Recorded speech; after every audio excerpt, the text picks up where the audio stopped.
that's been very controversial for you. And this is, you got in trouble for refusing to call trans men and women by their preferred personal pronouns.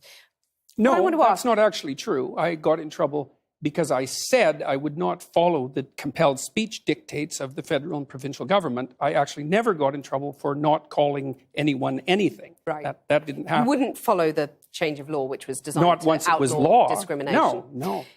Well, that's what they said it was designed to do. Okay, you cited freedom of speech in that. Why should your right to freedom of speech trump a trans person's right not to be offended? Because in order to be able to think, you have to risk being offensive. I mean, look at the conversation we're having right now. You know, like you're certainly willing to risk offending me in the pursuit of truth. Why should you have the right to do that? It's been rather uncomfortable. Well, I'm very glad I put you on the spot.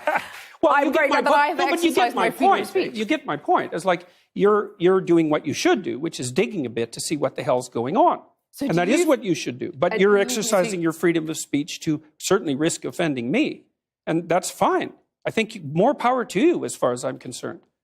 Except you haven't sat there and... I'm just trying to work that out. I mean...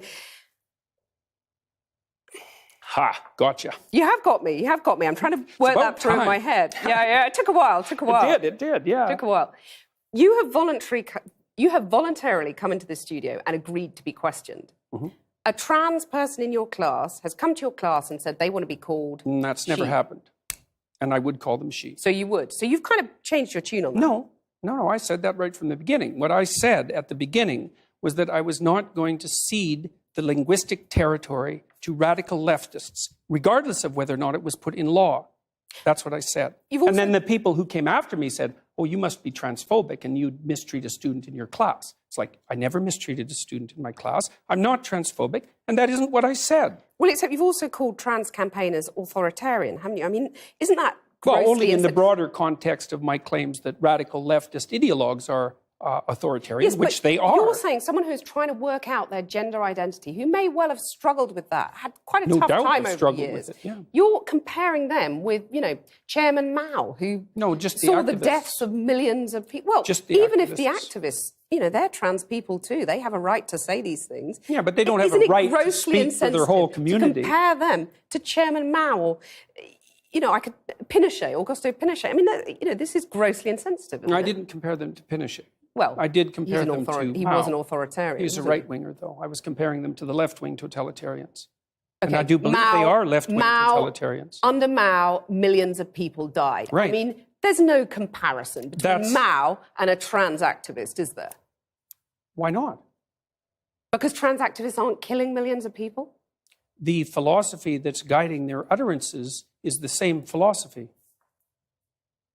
The consequences are... Not yet. You're saying that trans activists could lead to the deaths of millions of people? I'm saying that the philosophy that drives their utterances is the same philosophy that already has driven us to the deaths of millions of people. Okay, tell us how that philosophy is in any way comparable. Sure, that's no problem. The first thing is that the philosophy presumes that group identity is paramount. That's the fundamental philosophy that drove the Soviet Union and Maoist China. And it's the fundamental philosophy of the left-wing activists. It's identity politics. It doesn't matter who you are as an individual. It matters who you are in terms of your group identity. You're just saying these things, though, to provoke, aren't you? I mean, you are a provocateur. I never say You're like anything. the alt-right that you hate to be compared to. You want to stir things up. I'm only a provocateur insofar as when I say what I believe to be true, it's provocative. I don't provoke. Maybe for humor, you don't set out to now provoke. And then. I'm not interested in provoking. But what about the thing about, fighting and the lobster? Tell us about the lobster. Well, that's quite a segue. Well, the first chapter I have in my book is called Stand Up Straight with Your Shoulders Back. And it's an injunction to be combative, not least to further your career, let's say, but also to adopt a stance of ready engagement with the world and to reflect that in your posture. And the reason that I write about lobsters is because there's this idea that hierarchical structures are a sociological construct of the Western patriarchy.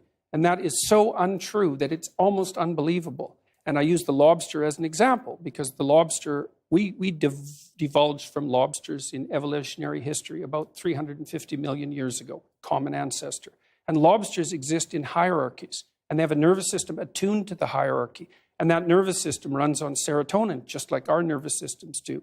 And the nervous system of the lobster and of the human being is so similar that antidepressants work on lobsters. And it's part of my attempt to demonstrate that the idea of hierarchy has absolutely nothing to do with sociocultural construction, which it doesn't. Let me just get this straight. You're saying that we should organise our societies along the lines of the lobsters?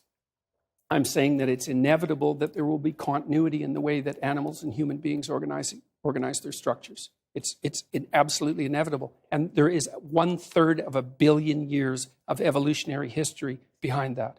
Right? That's so long that 1/3 of a billion years ago, there weren't even trees. It's a long time. You have a mechanism in your brain that runs on serotonin that's similar to the lobster mechanism that tracks your status. And the higher your status, the better your emotions are regulated. So as your serotonin levels increase, you feel more positive emotion and less negative emotion. So you're saying, like the lobsters, we're hardwired as men and women to do certain things, to sort of run along tram lines, and there's nothing we can do about it?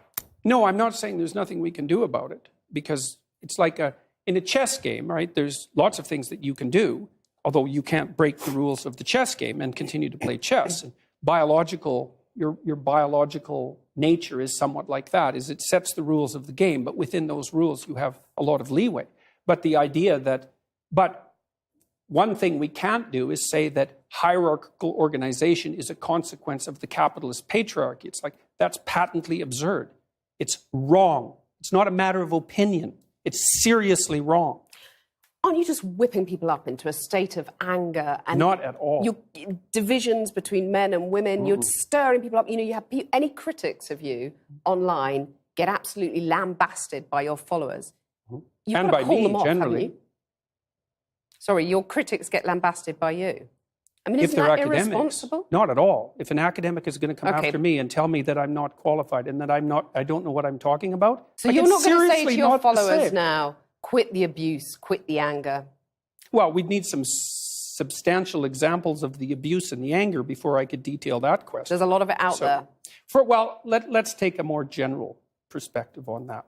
So I've had 25,000 letters since June, something like that, from people who told me that I've brought them back from the brink of destruction. And so I'm perfectly willing to put that up against the rather vague accusations that my followers are making the lives of people that I've targeted miserable. Jordan Peterson, thank you. My pleasure. Nice talking.